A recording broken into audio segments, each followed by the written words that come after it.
श्री कृष्णाय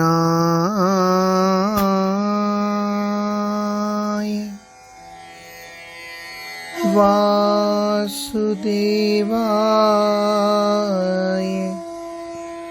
देवकी नंदनाय च नंदगोपकुमाराय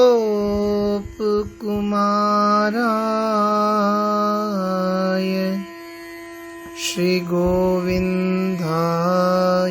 नमो नमः। भक्ति भक्त भगवंत गुरु चतुर नाम वपु एक, तिनके पग वंदन किए, नासहि विघ्न अनेक।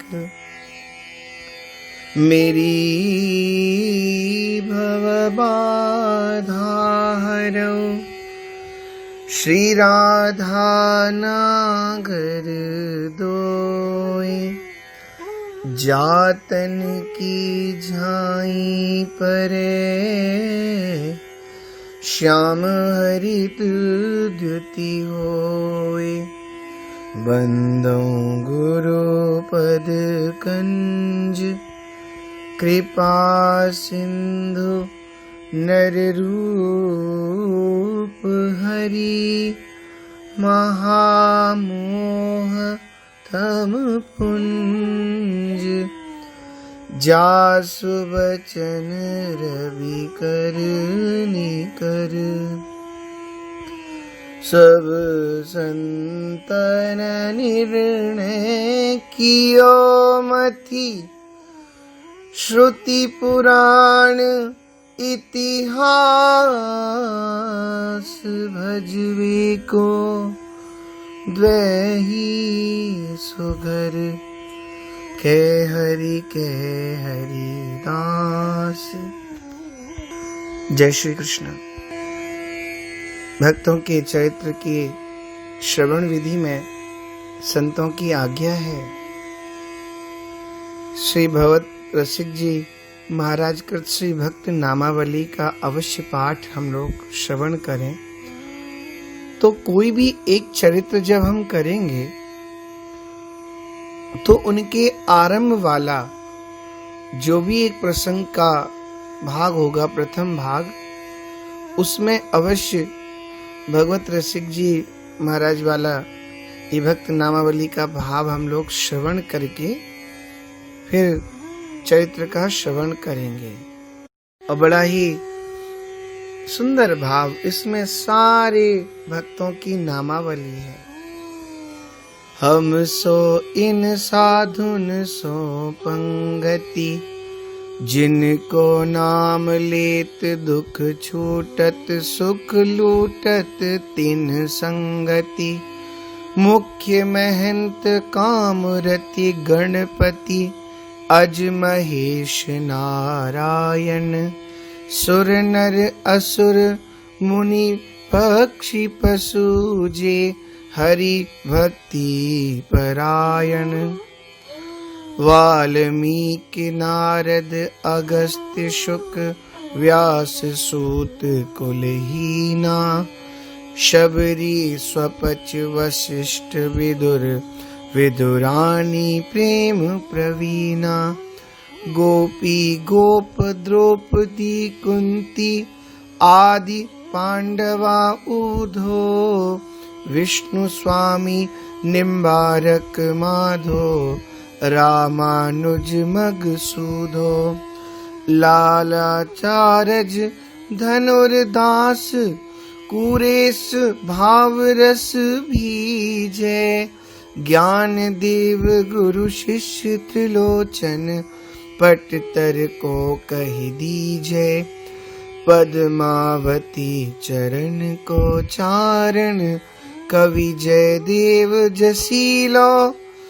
चिंतामणि चिद रूप लखायो, विल्व मंगलई रसीलो।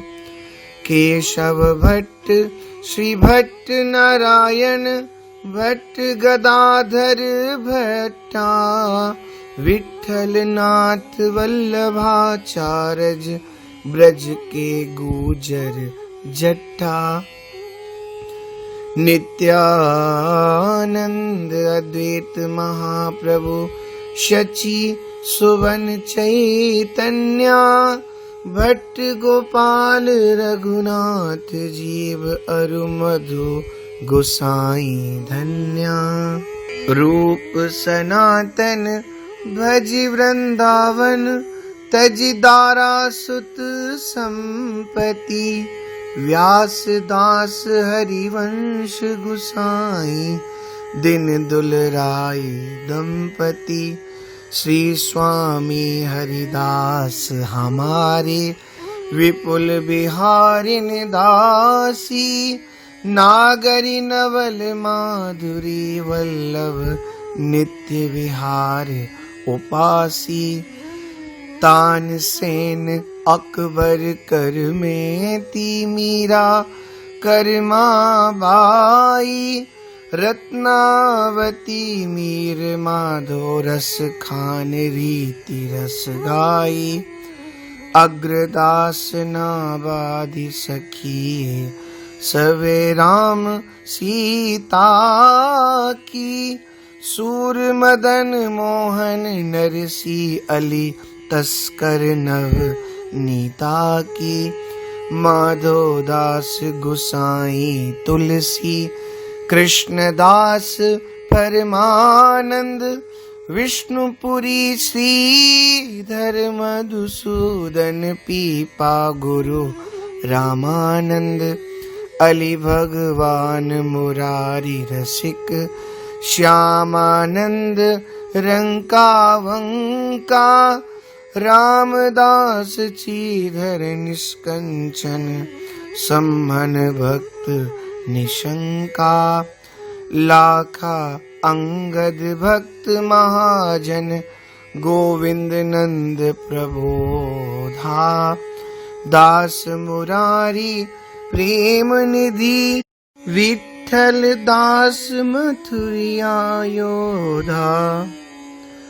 लालमती सीता प्रभुता झाली गोपाली बाई। सुत विष दियो पूज सिल पिले भक्ति रसीली पाई। पृथ्वीराज हिमाल चतुर्भुज राम रसिक रस रासा। आश करण जय मलन मधुकर नृप हरिदास जनदासा। सेना धना कबीरा नामा कूबा सदन कसाई। बारमुखी रैदास सभा में सही न श्याम हसाई। चित्रकेतु प्रहलाद विभीषण बलिग्रह बाजे बावन। जामवंत हनुमंत गीत गो किए राम जी पावन। प्रीत प्रतीत प्रसाद साधु सो इन्हें इष्ट गुरु जानो। तजी ऐश्वर्य मर जाद वेद की इनके हाथ बिकानो। भूत भविष्य लोक 14 में भय होए हरि प्यारे। 300 व्यवहार हमारो अभिमानिन ते न्यारे। भगवत रसिक रसिक परिकर करी सादर भोजन पावे। ऊंच कुल आचार अनादर देख ध्यान नहीं आवे। श्री भक्तवत्सल भगवान की जय। तो एक चरित्र जब आरंभ होगा तो उसके प्रथम भाग में हम लोग ये वंदना अवश्य करेंगे। ऐसी संत आज्ञा। वासुदेवस्य ये भक्ताः शान्तास्तद्रतमानसाः तेषां दासस्य दासोऽहं भवे जन्मनि जन्मनि। श्री विदुर जी महाराज का चरित्र। मांडव ऋषि के शाप से ही यमराज ने ही दासी पुत्र के रूप में धृतराष्ट्र तथा पांडु के भाई होकर जन्म लिया। यमराज जी भागवत आचार्य हैं। आपने इस रूप में मनुष्य जन्म लेकर भी भगवान के परम भक्त तथा धर्म परायण भाव में ही ये रहे। विदुर जी महाराज धृतराष्ट्र के मंत्री थे और सदा इसी प्रयत्न में रहते थे कि महाराज धर्म का पालन करें। नीति शास्त्र के भी महान पंडित और प्रवर्तक थे। इनकी विदुर नीति बहुत ही उपादेय और प्रख्यात है। भाव ऐसा आता है, महात्मा मांडव के शाप से ही साक्षात धर्मराज ही विदुर रूप में उत्पन्न हुए थे। क्यों? कथा इस प्रकार है। एक बार राजपुरुषों द्वारा पीछा किए जाने पर बहुत से चोर चोरी का माल महर्षि मांडव जी के आश्रम में रखकर वहीं छिप गए। मुनि ध्यानस्थ थे। उन्हें इस बात की किंचित जानकारी नहीं थी। अतः राजपुरुषों के पूछने पर उन्होंने कुछ नहीं कहा। तब उन राजपुरुषों ने आश्रम में खोजबीन आरंभ की तो चोर एवं चोरों का जो सामान था चुराया हुआ वो मिल गया। फिर तो उन चोरों के साथ साथ मांडव ऋषि को पकड़ करके राजा के सेवक ले गए और जो दंड चोरों को मिला वह दंड इनको भी मिला। राजा ने शूली पर चढ़ा देने का हुक्म दे दिया। अन्य चोर तो तत्काल मृत्यु को प्राप्त हो गए और जैसे ही महामुनि मांडव शूली के अग्र भाग पर बैठे तो बैठे रहे। इनके प्राण नहीं निकले बल्कि बैठ करके तो तप करते रहे। बहुत दिनों तक इस प्रकार तपोधन मुनि को शूली पर बैठे देख करके राज कर्मचारियों ने जाकर राजा से सब समाचार निवेदन किया। राजा तत्काल ही दौड़े आए और विविध प्रकार से अनुनय विनय कर अपराध के लिए क्षमा याचना करते हुए मुनि को शूली से उतार दिया और बहुत रोने लगे, क्षमा याचना करने लगे, चरणों में गिर गए। भगवान मेरा अनिष्ट ना हो जाए, अपराध मुझसे हुआ। शूल की किंचित अनी शरीर में प्रविष्ट हो गई थी, जो निकालने का प्रयत्न करने पर भी नहीं निकल सकी, तो उसे उतना काट दिया गया। अच्छा देखिए, शूल की अनी को शरीर में धारण करने से आगे चलकर इनका नाम अणि मांडव भी पड़ गया। राजा तो अब घबरा रहे हैं। अवश्य ये तपोनिष्ठ मुनि मुझे श्राप दे देंगे, मैं भस्म हो जाऊंगा, मेरा राज्य चला जाएगा। रो रहे हैं, घबरा रहे हैं, चरणों में गिर रहे हैं। मांडव ऋषि ने समझाया, आप चिंता मत करो, आपसे तो कोई मन में विचार ही नहीं है। करने कराने का सारा काम तो धर्मराज का होता है ना। आखिर मुझसे कौन सा अपराध बन गया जिस कारण से मुझे इतना बड़ा दंड मिला? मैं तुम्हें कुछ नहीं कहूंगा, हाँ, किंतु धर्मराज से अवश्य प्रश्न करूंगा। तुरंत धर्मराज के समीप में महर्षि आ गए और जाकर उन्हें उलाहना देते हुए पूछा, मैंने अनजाने में कौन सा ऐसा पाप किया जिसके फल का भोग मुझे इस रूप में प्राप्त हुआ? मुझे शीघ्र इसका रहस्य बताओ और फिर मेरी तपस्या का फल देखो।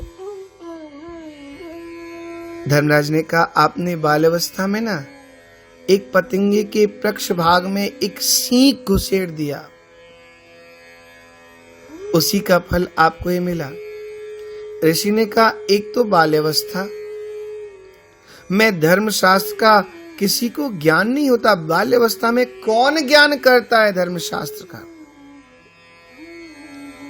और दूसरा, तुमने थोड़े से अपराध में मुझे बहुत बड़ा दंड दिया, अतः मैं तुम्हें शाप दूंगा। धर्मराज हाथ जोड़ करके खड़े हो गए। कहा, यदि आप मुझे शाप देना ही चाहते तो कृपा करके आप मुझे राजा, दासी पुत्र एवं चांडाल होने का शाप न देना।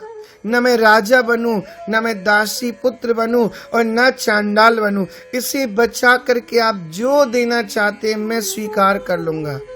मुनि क्रुद्ध हो गए थे। उन्होंने क्रुद्ध होकर के कहा, तुम तीनों ही हो जाओ, तुम तीनों ही बन जाओ। इसी शाप के फलस्वरूप धर्मराज ने राजा युधिष्ठिर, राजा जो होने का श्राप मिला तो राजा युधिष्ठिर बने। और दूसरा श्राप दासी पुत्र, तो दासी पुत्र विदुर जी के रूप में आए एवं स्वपच यानी चांडाल का जो भाव है वह स्वपच भक्त वाल्मीकि के रूप में जन्म लेकर मुनि के श्राप को सफल किया। माता सत्यवती की आज्ञा होने पर भगवान वेद व्यास जी ने नियोग विधि से अंबिका की दासी के गर्भ से महात्मा विदुर को जन्म दिया। इनको अर्थ, धर्म, काम, मोक्ष, स्वार्थ तथा परमार्थाधिका का सम्यक बोध था। आत्म कल्याण को आप जीवन का परम लक्ष्य मानते थे। इस संबंध में आपका कथन है, त्यजेदेकं कुलस्यार्थे ग्रामस्यार्थे कुलम त्यजेत ग्रामं जनपदस्यार्थे आत्मार्थे पृथ्वीं त्यजेत आत्मार्थे पृथ्वीं त्यजेत। महाभारत का वाक्य है।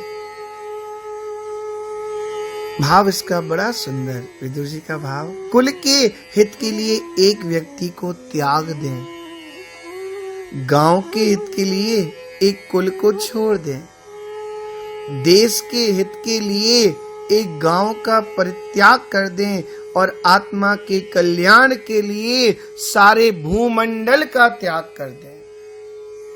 ऐसा सुंदर भाव। धर्मावतार श्री विदुर जी सदा धर्म का समर्थन करते थे। यही कारण था कि अधर्मरत धृतराष्ट्र पुत्रों से इनकी नहीं पटती थी, विचार ही नहीं मिलते थे। धर्मपरायण पांडु पुत्रों में इनका सहज स्नेह था। समय समय पर कौरवों के कुचक्र से बचने के लिए इन्होंने पांडवों को बराबर आग्रह किया। लाक्षागृह का भेद, वहां से बचकर निकल भागने के लिए प्रथम से ही सुरंग व्यवस्था, नदी पार करने के लिए नाव और नाविक का भेजना, पांडवों को आधा राज्य देकर संतुष्ट रखने के लिए धृतराष्ट्र से अनुरोध, श्री युधिष्ठिर जी के राजसू यज्ञ में दान, धर्माध्यक्षता, द्यूत क्रीड़ा के प्रस्ताव का घोर विरोध और जुए के अवसर पर धृतराष्ट्र, दुर्योधन, कर्ण, दुशासन आदि को चेतावनी देना, द्रौपदी को सभा भवन में लाने के संबंध में दुर्योधन के आदेश की भर्त्सना, सभासदों को द्रौपदी के प्रश्नों का समुचित उत्तर देने के लिए प्रेरित करना, वनवास के समय पांडवों को धर्म पूर्वक रहने का उपदेश देना, समय समय पर वन में जाकर पांडवों को सांत्वना देना, धृतराष्ट्र को नीति धर्म का उपदेश करना, जिसे हम लोग विदुर नीति भी कहते, विदुर नीति के नाम से जानते। अद्भुत नीति है। आप लोग जब उसका दर्शन करेंगे, पढ़ेंगे तो पता चलेगा क्या सुंदर भाव। कौटुंबिक कलह एवं लोभ से हानि बताते हुए धृतराष्ट्र को श्री कृष्ण की बात मान लेने के लिए समझाना, श्री कृष्ण का स्वरूप प्रतिपादन करते हुए उनकी भक्ति करने का अनुरोध करना आदि श्री विदुर जी की धर्म परायणता के सूचक कार्य हैं। क्या सुंदर बोलते हैं विदुर जी महाराज। अभी हम लोगों ने उनका वो भाव सुना,